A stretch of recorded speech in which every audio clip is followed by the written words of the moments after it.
Señorías, hablamos poco o nada de la muerte. La sociedad occidental se pone de lado cuando la muerte aparece en escena. Esta sociedad se ha ido poniendo de espaldas y presenta la muerte como un fracaso de la medicina, que no encuentra el bálsamo de fielabras que nos convierta en inmortales. Pero si hablamos poco de la muerte, entonces hablamos poco o nada de la vida. Porque la muerte no solo no es ningún fracaso de la vida, la muerte es parte integral de la vida y desde ella termina por conseguir su sentido.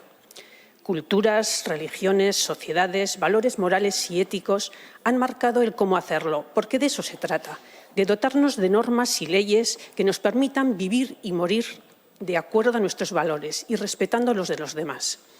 Esto no ha sido un camino fácil, ni directo, ni unidireccional. En el camino de ir consiguiendo derechos humanos en el área de la salud, los y las profesionales hemos tenido que escuchar, comprender y compartir. Los y las pacientes nos han enseñado mucho. Mi padre falleció en el año que yo acabé la carrera. Era el año 82. Después de un año aciago en el que su cuerpo se fue derrumbando y sus neuronas fueron claudicando de forma inmisericordia, entró en un coma que duró una semana. Y cuando su corazón dejó de latir, fuimos echados de la habitación por un médico que arrastraba un carro de paradas. Tras varios minutos de intervención y muy compungido, salió para decir que habían hecho todo lo posible.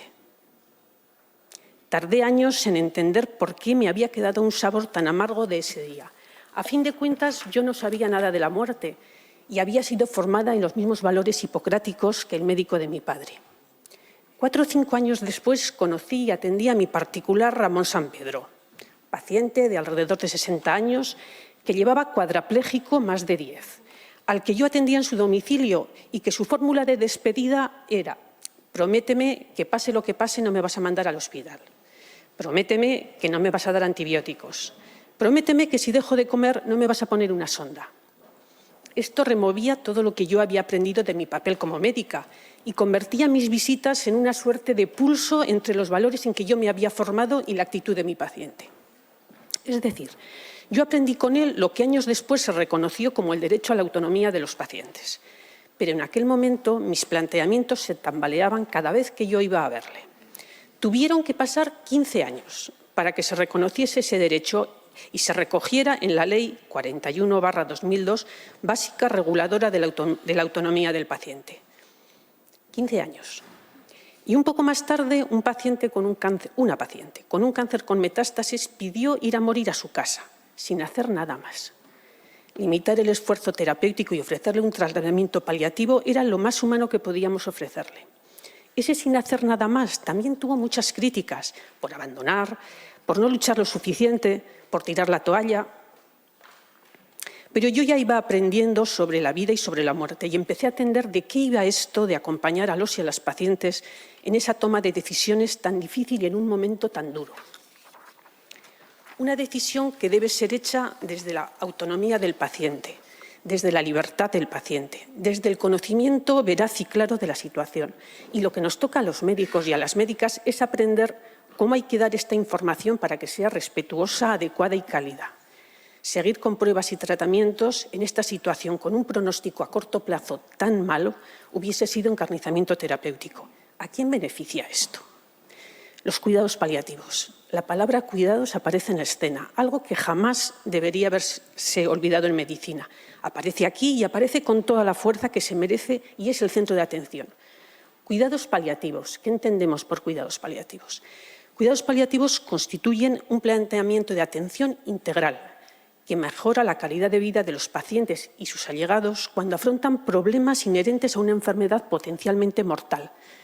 Previenen y alivian el sufrimiento a través de la identificación temprana, la evaluación y el tratamiento del dolor y otros problemas, sean estos de orden físico, psicosocial o espiritual. ¿Cuánto hemos aprendido de este enfoque? La vida tiene que tener calidad para que sea vivible y controlar los síntomas de enfermedad que nos está llevando a la muerte es el primer paso. Dolor, náuseas, estreñimiento, disnea, sí, pero también miedo, soledad, angustia, ansiedad, pero también trascendencia, realización, serenidad, arreglar las cuentas de la vida, no solo para los pacientes, para las familias, porque es un proceso que concita a todo el ámbito familiar. En Navarra contamos con la Ley Foral 8/2011 de Derechos y Garantías de la Dignidad de la Persona en el Proceso de Muerte. Esta paciente con cáncer nos hizo una sola petición: no dejéis que muera como mi padre. Su padre murió en sus brazos con un cáncer de laringe arrasado por el dolor y la disnea en un tiempo en que la morfina se restringía porque podía causar adicción. En un terminal. La medicina responde, como todos, a cada momento histórico o social. Ella murió sedada y en su domicilio, con sus hijos e hijas turnándose en la vela. Sedación paliativa. Cuánta paz ha traído a las personas y a sus familias. Cuidados paliativos para todas las personas que están en situación cercana a la muerte. Rotundamente. Cuidados paliativos para todas y todas las personas que están en esta situación. Y contamos con el Real Decreto 124/2007 de regulación del Registro Nacional de Instrucciones Previas y el fichero automatizado de datos. Esto que llamamos testamento vital. ¿Saben ustedes que la mayor parte de las personas que han hecho hasta la actualidad el testamento vital son mujeres que han acompañado a otras personas en el proceso de morir? Son personas que se han planteado la muerte en primera persona, que se han planteado cómo quieren ellas que sea su muerte, y es significativo que muchas de ellas dejen por escrito: en el caso de que ya no pueda decidir cuando me llegue la hora y la eutanasia haya sido legalizada, quiero que se me aplique. ¿Por qué las personas que les ha tocado estar en primera línea del cuidado de personas en más número se plantean esto? Quizá porque hayan escuchado muchas veces el silencio de una mirada anhelante pidiendo ayuda ante una agonía que no termina, o porque realmente han escuchado la queja de viva voz, o porque han compartido la angustia del que no se atreve a hablar.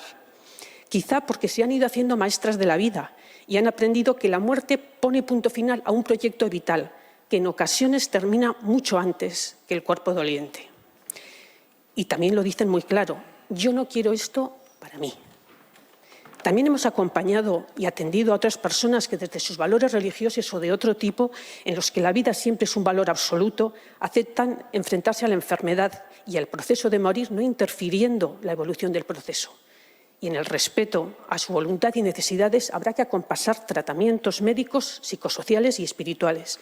Para todos y todas, una mirada compasiva, sin juicio. Porque de esto va la eutanasia, de decidir sobre la vida, sobre cómo la quiero vivir, decidir qué condiciones de vida han dejado de ser incómodas para volverse insufribles. Para mí, son insufribles para mí. Para mí, porque de esto va la eutanasia, de ser libres hasta el final, con mi proyecto de vida, con mis necesidades físicas, psicológicas, sociales y espirituales. Porque la dignidad de mi vida es más concreta que el principio de dignidad inherente a todo ser humano. Y en esto también vamos tarde. También vamos por detrás de una sociedad que tiene una aceptación alta para la regulación y despenalización de la eutanasia. 4 de cada 5 consultados estarían a favor. Para aclarar algunos términos de los no sanitarios. Eutanasia, ¿qué entendemos por eutanasia? Es la terminación intencional de la vida de una persona por alguien distinto al paciente a petición de éste. Esto implica una relación deliberativa médico-paciente. Esto lo voy a repetir varias veces. Es un proceso y es una relación deliberativa médico-paciente. Es una cuestión extremadamente compleja porque está cargada de valores, porque relaciona valores como la sacralidad de la vida y la autodeterminación humana, así como los deberes y la ética de los profesionales. Tenemos 2 protagonistas, médico-paciente. En relación a la decisión del médico, hay mucha literatura escrita sobre medidas activas, medidas pasivas, sobre la intencionalidad del médico al hacer algo o dejar de hacerlo, y el resultado que tiene, el resultado final, sobre la carga moral que pesa sobre el personal sanitario que hace estas disquisiciones. Ejemplo de medidas pasivas: aumentar mucho la analgesia puede adelantar la muerte, aunque esa no sea la intención del sanitario, o retirar el soporte vital, es lo que se llama modular el esfuerzo terapéutico, o colocar una sonda nasogástrica a una persona que no come. Eso serían medidas pasivas. Medidas activas. Las medidas activas supone hacer intencionalmente algo para provocar la muerte. Resumiendo, suministrar determinadas medicaciones a determinadas dosis. Suicidio asistido. que es otra de la terminología que se mezcla. Supone recetar o dar información suficiente para que el paciente pueda acabar con su vida cuando lo considere oportuno. En relación a la decisión del paciente, afirmamos que los deseos del paciente y su consentimiento competente son éticamente mucho más importantes que el hecho de que los actos sean categorizados como activos o pasivos. Afirmamos rotundamente que todos los pacientes terminales tienen derecho a recibir cuidados paliativos y que la Administración tiene la obligación de proporcionárselos. Y los médicos deberían ser capaces de asegurar la calidad de la evaluación de la situación ante estos pacientes que solicitan la eutanasia después de haber recibido cuidados paliativos. Porque el motivo que aducen los demandantes de eutanasia va mucho más allá del dolor o de los síntomas físicos. Tiene que ver con el sufrimiento intolerante sin expectativas de mejora, con la pérdida de la autonomía y con la pérdida de lo que ellos consideran su dignidad. Instamos, pues, al Gobierno a mejorar y ampliar la unidad de cuidados paliativos del complejo hospitalario, a adecuar el sistema si es necesario para acoger y dar respuesta a esta nueva actuación dentro de la sanidad pública.